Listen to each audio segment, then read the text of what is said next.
Le père Livio Fonzaga, directeur historique de Radio Maria, a récemment prononcé des paroles qu'il n'est désormais plus possible d'ignorer.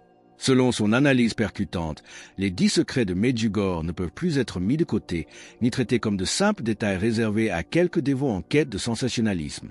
Il a affirmé à un moment bien précis, non pas dans l'abstrait, car nous entrons selon lui dans la phase la plus décisive de l'histoire humaine.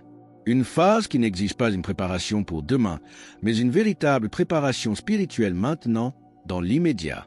Il ne s'agit pas ici de curiosités religieuses malsaines, de folklore ou de rumeurs que l'on répète pour effrayer les foules. Le père Livio insiste lourdement sur ce point. Ce à quoi nous assistons, c'est à une convergence historique inédite. D'un côté, nous avons 45 années d'avertissement continu liés aux apparitions mariales. De l'autre, des événements mondiaux qui, mis bout à bout, semblent s'aligner de manière troublante avec ce que la foi catholique nomme les temps de l'épreuve. Dans sa transmission particulièrement marquante du 2 février 2026, le père Livio a expliqué en profondeur pourquoi les secrets confiés par la Vierge Marie aux 6 voyants ne doivent surtout pas être pris comme de vagues révélations privées que l'on commente un jour pour les oublier le lendemain. Il est présent comme la feuille de route concrète, la boussole de l'avenir immédiat de l'humanité. Et le tableau est d'un sérieux absolu. À Medjugorje, les voyants ont reçu ces 10 secrets avec un détail crucial qui change radicalement notre façon d'écouter tout le reste. Ce ne sont pas des prédictions floues sur un futur lointain et nébuleux. Selon ce qui a été rapporté, chaque secret contient des éléments extrêmement précis, des dates, des lieux et des durées exactes. Les voyants savent exactement quand, où et pendant combien de temps chaque événement va se manifester au monde. Face à cette certitude mathématique, la question n'est plus seulement de se demander qu'est-ce qui va se passer, mais plutôt, si un temps précis a été fixé par le ciel, vivons-nous actuellement comme si cela était vrai, ou continuons-nous de vivre comme si rien ne devait jamais changer? Pour comprendre l'urgence de cette question, il faut se tourner vers une promesse bouleversante faite par la Vierge Marie dans les années 80. Une promesse qui ne laisse aucune place au doute et qui ouvre la période bien spécifique dans laquelle nous nous trouvons en ce moment même. Le père Livio a rappelé un point historique fondamental que beaucoup, selon lui, ont tragiquement négligé. Le 23 décembre 1982, peu de temps avant que le 10e secret ne soit confié à la voyante Myriana, la Vierge Marie a fait une promesse solennelle. Tous les secrets confiés s'accompliront. Elle n'en a pas parlé comme d'une simple hypothèse ou d'un avertissement conditionné par notre comportement, mais bien comme d'une promesse inéluctable. Et, comme le souligne le prêtre, si la promesse d'une mère terrestre a déjà un poids immense, que dire lorsque cette promesse vient directement du ciel? Pour le directeur de Radio Maria, c'est précisément là que réside le motif de l'urgence actuelle. Le monde est entré dans une période charnière, un intervalle qui s'étend d'aujourd'hui jusqu'à la révélation du 3e secret. Le père Livio définit cette période comme un temps de grâce, une fenêtre providentielle durant laquelle Dieu offre encore de l'espace, de la lumière et de la force à l'humanité avant que l'épreuve ne devienne beaucoup plus dure. Cela résonne profondément avec les paroles de l'apôtre Pierre sur la patience divine. Le Seigneur ne tarde pas dans l'accomplissement de la promesse, comme quelques-uns le croient.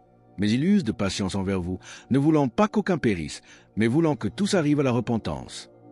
2 Pierre 3h9. Cette fenêtre de miséricorde est précisément cette patience à l'œuvre. Comme petit merci de nous rejoindre aujourd'hui, nous offrons un moment de bénédiction partagée. Commentez avec le mot foi, si vous êtes ouvert à recevoir une pensée finale spéciale dédiée à tous ceux qui participent. Et s'il vous plaît, appuyez sur j'aime si vous appréciez ces moments. Le point de bascule irréversible se situe exactement à la fin de ce temps de grâce.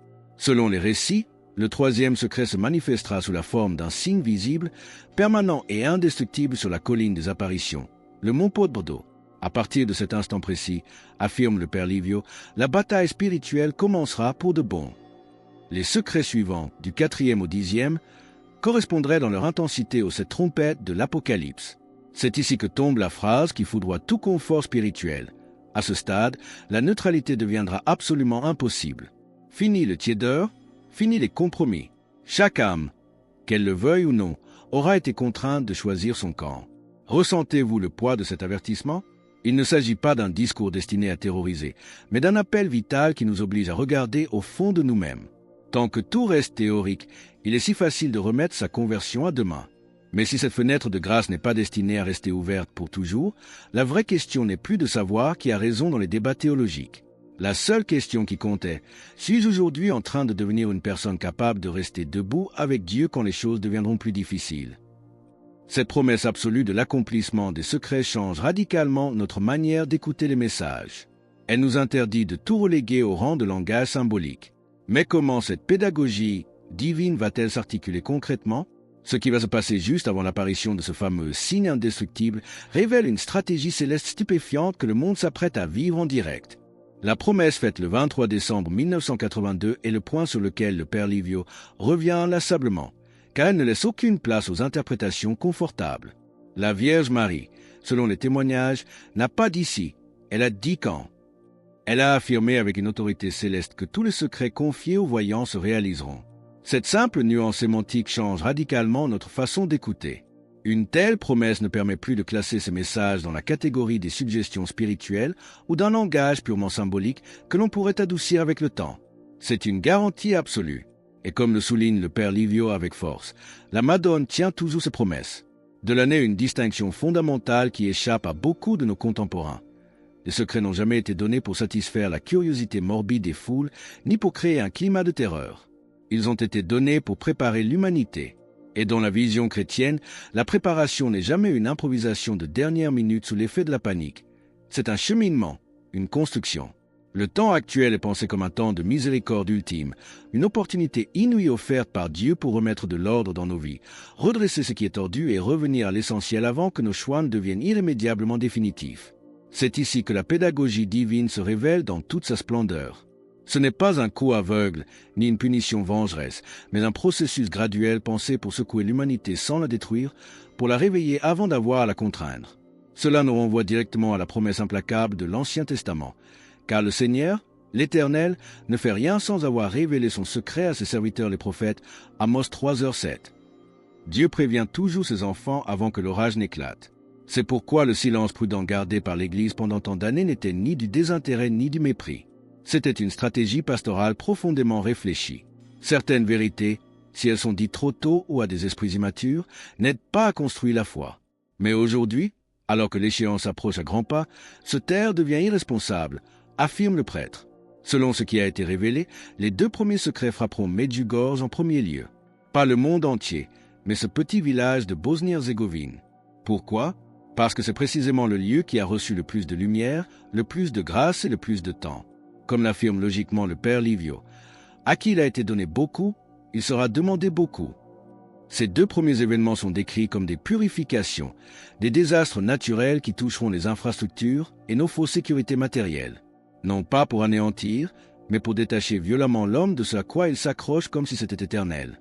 Mais ce qui rend ce processus véritablement unique et redoutable pour le monde moderne, c'est un détail précis qui va empêcher toute tentative de nier la réalité surnaturelle de ces événements. Il y a un compte à rebours incontestable prévu pour chaque secret, un avertissement public donné exactement 72 heures à l'avance. Comment le cœur humain, avec toute sa capacité de déni, va-t-il réagir à ces 3 jours fatidiques? Ce qui va se passer pendant ces 72 heures est fascinant et tragique, et c'est ce que nous allons explorer dans le prochain chapitre. Il y a un détail précis qui rend la réalisation de ces premiers secrets encore plus redoutable et qui empêchera toute tentative de balayer ces événements d'un revers de main.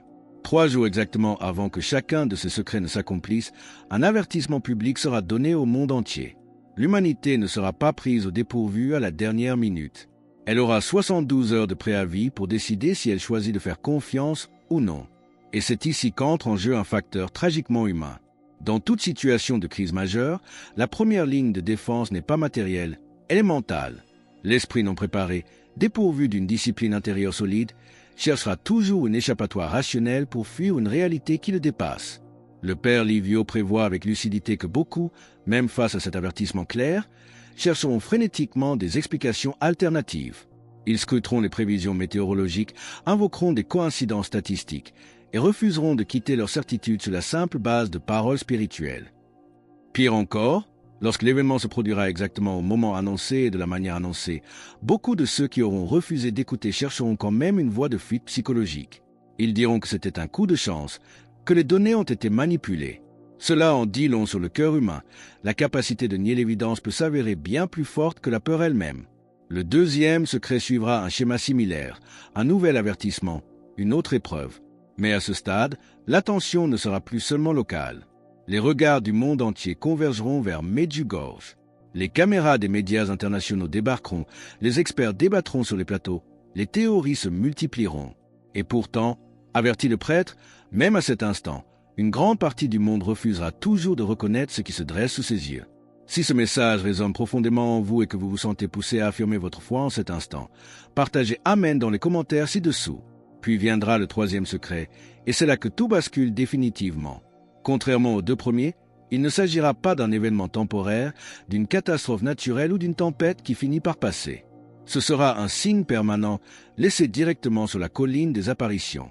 Un signe visible, indestructible et totalement impossible à expliquer avec nos catégories scientifiques et naturelles. Il apparaîtra soudainement et il restera là pour tous. Ce signe représentera la preuve tangible tant attendue. Il ne sera pas donné pour convaincre Dieu de notre bonne foi, mais pour arracher à l'homme son tout dernier alibi. La question devient alors inévitable. Si même devant une preuve matérielle, permanente, impossible à effacer, certains refusent encore de croire, qu'est-ce qui détermine réellement la foi d'une personne? La réponse nous ramène aux racines même de l'Évangile, lorsque Jésus a averti ses disciples de la dureté des cœurs. S'ils n'écoutent pas Moïse et les prophètes, ils ne se laisseront pas persuader quand même quelqu'un des morts ressusciterait. Luc 16h31. Le père Livio rappelle que face à la résurrection du Christ, les gardes ont vu le tombeau vide et les autorités connaissaient les faits, mais ils ont choisi de nier et de faire taire la vérité. Pourquoi? Parce qu'accepter la vérité exige de l'humilité, et l'humilité est souvent beaucoup plus coûteuse que le doute. La voyante Myriana a reçu un message le 28 janvier 1987 qui glace le sang à ce sujet. Beaucoup de personnes graviront la montagne, verront le signe de leurs propres yeux, s'agenouilleront même devant lui, mais refuseront tout de même de croire. Le problème ne sera pas intellectuel ou lié à un manque de preuves. Ce sera un problème moral, un cœur endurci. Admettre s'être trompé pendant des années, avoir ironisé sur la foi, c'est s'exposer. Et pour beaucoup, l'orgueil restera un bunker bien plus solide que n'importe quel argument rationnel. Ces trois premiers secrets ne sont donc qu'une ultime miséricorde, un tri des consciences.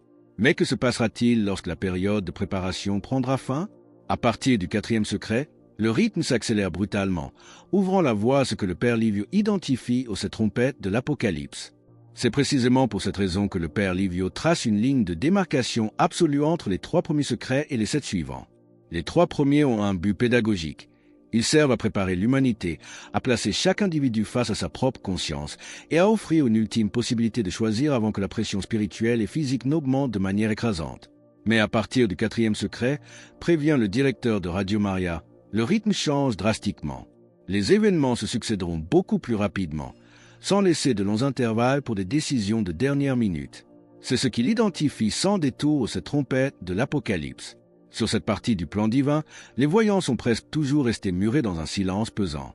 Les rares mots qui ont filtré parlent d'événements qui dépassent de loin de simples catastrophes naturelles. Certaines de leurs réactions sont effrayantes précisément à cause de leur grande sobriété. Vika Ivankovic, interrogée après avoir reçu la vision du 8e secret, est apparue d'une pâleur cadavérique. Lorsqu'on lui en a demandé la raison, elle a simplement répondu que n'importe qui pâlirait en voyant ce qu'elle venait de voir. Myriana, de son côté, a admis ouvertement que ces secrets contiennent des choses qui l'effraient profondément, elle aussi. Pourtant, le père Livio revient inlassablement sur une vérité essentielle pour ne pas sombrer dans le désespoir. Le but de Dieu n'est pas de détruire. Dieu ne désire en aucun cas la ruine de l'humanité. Celui qui désire ardemment notre destruction, c'est Satan. Les secrets, du 4e au 10e, malgré toute leur dureté, serviraient précisément à démasquer et à déjouer le projet destructeur du démon. Ils vont séparer ce qui est authentique de ce qui n'est qu'habitude et mettre à l'épreuve une foi qui, jusqu'à présent, pouvait se permettre de rester confortablement installée. La question devient alors très personnelle. Est-ce que je m'appuie sur une foi qui ne fonctionne que lorsqu'elle ne me coûte rien? Mais il y a un passage spécifique que le prêtre considère comme le plus grave de tous, car il touche au cœur même de l'Église. Lors d'une interview privée, le voyant Ivan Dragisevitch aurait confié que, dans la carte globale des 10 secrets, la persécution de l'Église occupe une place encore plus importante que les guerres ou les catastrophes naturelles. C'est une affirmation qui demande à être écoutée avec le plus grand sérieux. Quel genre de persécution peut s'avérer plus lourd qu'un conflit mondial? Le père Livio nous invite à ne pas chercher uniquement des violences physiques évidentes, mais une attaque beaucoup plus subtile et profonde. Il s'agit de tentatives systématiques d'effacer le témoignage chrétien de la sphère publique, de vider la foi de sa substance et de rendre l'Évangile socialement inacceptable. C'est l'accomplissement de la prophétie de saint Paul. Que personne ne vous séduise d'aucune manière, car il faut que l'apostasie soit arrivée auparavant, et qu'on ait vu paraître l'homme du péché, le fils de la perdition, l'adversaire qui s'élève au-dessus de tout ce qu'on appelle Dieu. 2 Thessaloniciens 2, 3-4. Il relie directement ces événements à ce que le catéchisme de l'Église catholique décrit au paragraphe 675, la tromperie religieuse suprême, un pseudo-messianisme où l'homme se glorifie lui-même à la place de Dieu. Il ne s'agit pas nécessairement d'une négation frontale et brutale de la religion, mais de son remplacement insidieux. Une foi sans la croix, une humanité convaincue de pouvoir se sauver par elle-même grâce à la technologie et au progrès. Le prêtre est catégorique. Ceci n'est pas une lointaine possibilité future, c'est une réalité déjà en acte sous nos yeux. Les structures qui permettent le contrôle des consciences, la surveillance globale et la pression sociale et culturelle existent déjà. Ce qui manque aujourd'hui, tragiquement, c'est la force intérieure pour y résister. C'est précisément pour cela que le temps qui nous sépare du troisième secret est d'une importance capitale. Mais comment s'entraîner spirituellement pour un combat d'une telle envergure? Que demande concrètement le ciel pendant cette période de préparation pour que nous ne perdions pas la partie avant même de l'avoir commencée? Vous découvrirez dans un instant que les armes exigées par la Vierge ne sont pas celles que vous croyez. C'est précisément pour cela que le temps qui s'écoule d'aujourd'hui jusqu'à l'accomplissement du troisième secret est d'une importance absolument décisive. Non pas parce qu'il n'y aura plus de grâce divine après, mais parce qu'après, pour affronter la tempête, il faudra impérativement une foi déjà formée. Les vertus héroïques, le courage et le discernement ne naissent pas soudainement par magie sous le coup de la panique. Ils se construisent, s'entraînent et se renforcent dans les choix de notre vie quotidienne. Le père Livio utilise une image frappante. Entrer dans un match décisif sans le moindre entraînement, c'est accepter de perdre d'avance. Et lorsque l'adversaire n'est pas un simple problème politique ou économique, mais Satan lui-même, l'impréparation n'est pas juste une difficulté passagère, c'est une défaite spirituelle annoncée. C'est l'avertissement solennel de l'apôtre Paul. C'est pourquoi, prenez toutes les armes de Dieu, afin de pouvoir résister dans le mauvais jour et tenir ferme après avoir tout surmonté. Éphésiens 6h13. L'armure ne s'enfile pas sur le champ de bataille, elle se prépare avant. Mais la Vierge Marie, dans cette lecture prophétique, ne laisse pas l'humanité orpheline face au danger. Ce temps de préparation est activement guidé par le ciel. Et les armes qu'elle nous demande d'utiliser ne sont pas des stratégies complexes ou des innovations théologiques. Ce sont les fondations mêmes de l'Église, la prière quotidienne, le jeûne, la confession et l'Eucharistie. Les familles sont appelées à devenir des églises domestiques, des foyers où la foi n'est plus une vague tradition culturelle, mais une vie concrète et palpable. Pour rejoindre notre communauté et ne manquer aucune histoire inspirante, pensez à cliquer sur « J'aime » et à vous abonner. Ceux qui doutent encore de l'imminence et de la précision de ces événements devraient écouter l'anecdote bouleversante que raconte le directeur de Radio Maria. C'est une certitude fondée non pas sur une émotion, mais sur une expérience mathématique. En 45 ans d'apparition quotidienne, il n'y a jamais eu un seul jour où la Madone a manqué à l'appel. Lors d'un pèlerinage, le père Livio pensait rencontrer la voyante Marija. Il découvrit qu'elle était partie quelques jours à Split avec une amie. À son retour, Marija était en larmes. Durant toute son absence, la Vierge ne lui était pas apparue une seule fois. Pourquoi? Non pas parce que le ciel avait décidé de se taire, mais parce que la voyante n'était pas à sa place. Cet épisode révèle une loi spirituelle implacable. Les rendez-vous de Dieu sont fixés et respectés avec une précision absolue. Si la Madone descend du ciel chaque jour depuis des décennies avec une telle exactitude, la même fidélité infaillible s'appliquera aux 10 secrets. C'est ici que de nombreux sceptiques trébuchent dramatiquement.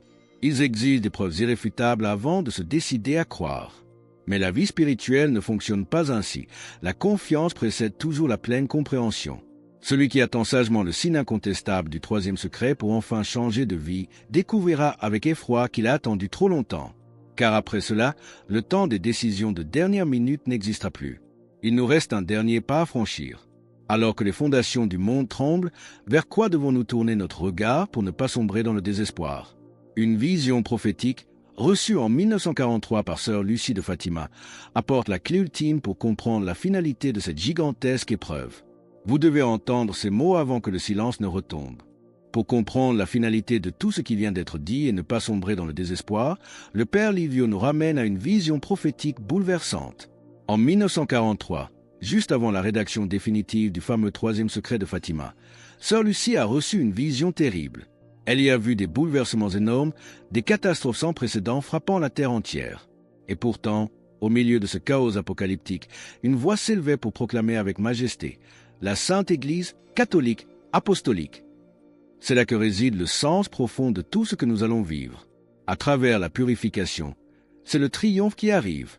À travers ce qui ressemblera, à vue humaine, à une défaite totale, Dieu mènera son plan à son glorieux accomplissement.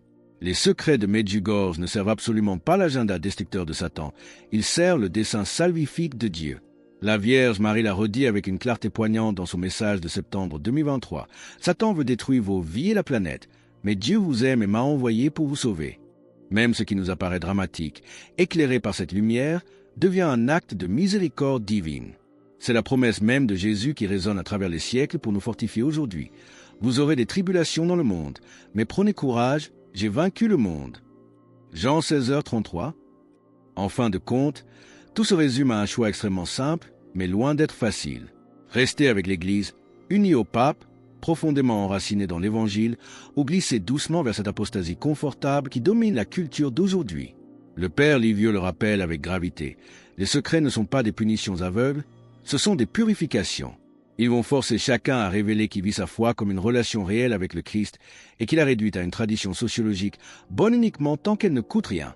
La neutralité prendra fin le jour où le signe permanent apparaîtra sur la colline de Medjugorje. Ce jour-là, l'impréparation se paiera au prix fort. C'est pourquoi, après 45 ans de fidélité ininterrompue du ciel envers nous, la vraie question n'est plus de se demander avec angoisse ce qui va se passer. La seule question qui compte, adressée à chacun d'entre nous aujourd'hui, est « Quand ce moment arrivera, serons-nous prêts ?» Je vous invite maintenant, avec toute la force de votre âme, à fermer les yeux et à poser cet acte de décision. Ne remettez plus à demain. Faites de cette prière votre bouclier. Seigneur Jésus, toi qui es le maître de l'histoire, je reconnais que les temps sont courts. Je refuse de céder à la peur qui paralyse pour choisir la foi qui agit. Je comprends que ces secrets ne sont pas ta vengeance, mais ton ultime avertissement d'amour pour sauver ce qui est perdu. Je décide aujourd'hui de me préparer. Je reviens à l'essentiel, à la prière, à la confession de mes fautes et à la puissance de ton Eucharistie. Je veux que ma maison soit une église domestique, un lieu de paix où ta présence est réelle. Vierge Marie, Mère de l'Église, garde-moi unie à la foi des apôtres.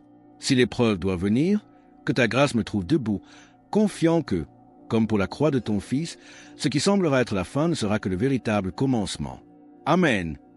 Dieu ne détruit pas pour le plaisir de détruire, il transforme. Comme à l'heure sombre du Vendredi Saint, ce qui semblera être la fin sera, en réalité, le grand commencement. Alors que nous concluons sur cette espérance invincible, nous vous invitons à déclarer publiquement votre appartenance et votre préparation. Commentez Jésus est roi ci-dessous pour sceller cette vérité avec nous. Et votre parcours ne doit pas s'arrêter ici. Cliquez sur la vidéo qui apparaît maintenant sur votre écran pour un autre message puissant pour fortifier votre foi.